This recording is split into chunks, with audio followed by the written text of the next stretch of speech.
عبدالستار ایدی مرحوم سے ایک بار کسی نے پوچھا، آپ نے ہزاروں لوارث لاشیں دفنائے، کبھی کسی لاش کی بگڑی حالت یا اس پر تشدد دیکھ کر رونا آیا؟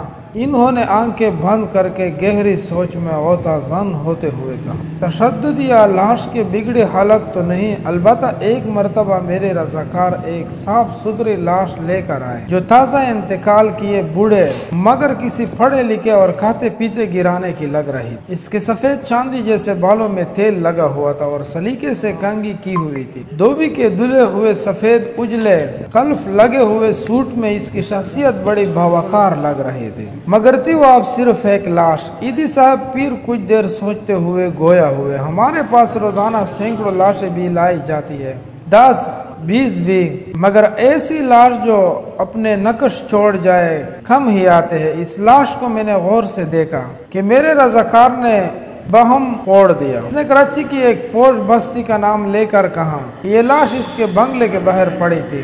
ہم جو ہی بنگلے کے سامنے پہنچے تو ایک ٹیکسی میں سوار فیملی جو ہمارا ہی انتظار کر رہی تھی، اس میں سے ایک نوجوان برآمد ہوا اور جلدی سے ایک لفافہ ہمیں تماتے ہوئے بولا، یہ تدفین کے اخراجات ہے۔ پھر وہ خود ہی بڑبڑایا، یہ میرے والد ہے، ان کا خیال رکھنا، اچھی طرح غسل دے کر تدفین کر دینا۔ اتنے میں ٹیکسی سے آواز آئی، تمہاری تقریر میں فلائٹ نکل جائے گی، جانو پلیز۔ سنتے ہی نوجوان پلٹا اور مزید کوئی بات کیے ٹیکسی میں سوار ہو گیا اور ٹیکسی فراٹے بارتے ہوئے آنکھوں سے اجل ہو گئی۔ ایدی صاحب بولے، اس لاش کے متعلق جان کر مجھے بہت دکھ ہوا اور میں ایک بار پھر اس بدقسمت شخص کی جانب دیکھنے لگا۔ مجھے ایسا لگا جیسے وہ بازو واہ کیے مجھے درخواست کر رہا ہے۔ ایدی صاحب، ساری لوارث لاشوں کے وارث آپ ہوتے ہیں، مجھے بدقسمت کے وارث بھی آپ بن جائیں۔ میں نے فوراً فیصلہ کیا کہ اس لاش کو غسل بھی میں دوں گا اور تدفین بھی میں خود کروں گا۔ جو ہی غسل دینے لگا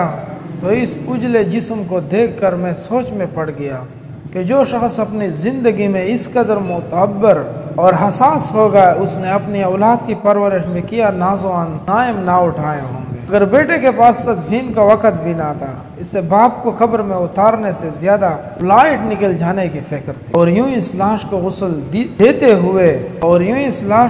دیتے ہوئے میرے آنسو چھلک پڑے۔ وہ اپنے کندھے پر رکھے کپڑے سے پونچھتے ہوئے بولا، جین ایدی سنیت کی ڈوبتی پن پر رو پڑے۔ دوستوں سے گزارش ہے کہ اپنے ماں باپ اور والدین جو ہے نا، یہ ہمارا بہت بڑا قیمتی سرمایہ ہے۔ ایک دفعہ یہ دنیا سے چلے جائیں گے تو دوبارہ ان کا دیکھنا جو ہے نا وہ نصیب نہیں ہوگا، اس لیے ان کے ساتھ نیک سلوک کیا کریں۔